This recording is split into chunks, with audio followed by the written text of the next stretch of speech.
بسم الله الرحمن الرحيم. ولما توجه تلقاء مدينة الكلا چې مخې کو په طرف د مدینه قال وی عسى ربي قریب د رب زما یهدینی سواء السبیل دا چوب خیماتا لار برابر. ولما ورد ما مدینه او هر کلا چې ورسېد اوبو د مدین ته وجد علیه وی موند په دې باندې امتن یوه ډله من الناس د خلقونه یسقونه چې اوبه کولې څارو خپلو لره.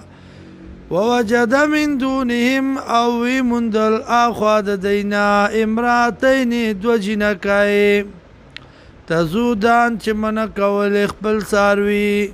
قال وی موسی علیہ السلام ما خطبکما سد حال ستاسو؟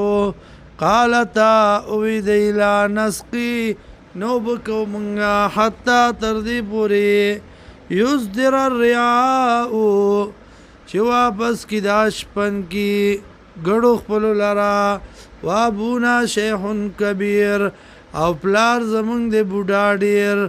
فسقا لهما نو بیکړه دی دواړو لرا او بیکړه دی لرا ګډي.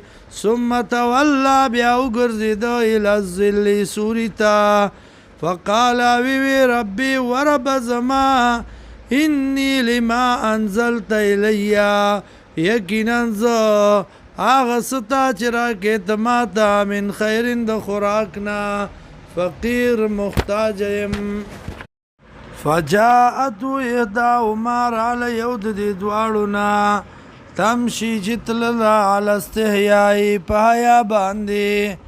قالت وی ان ابي يدعوك یقینا پلار زما را بلی تا لرا لیجزیک د پاره چې درکړي تا لرا اجر ما سقیت لنا مزدوری د هغې چې تا اوبه کړي دي څاروي موږ لره.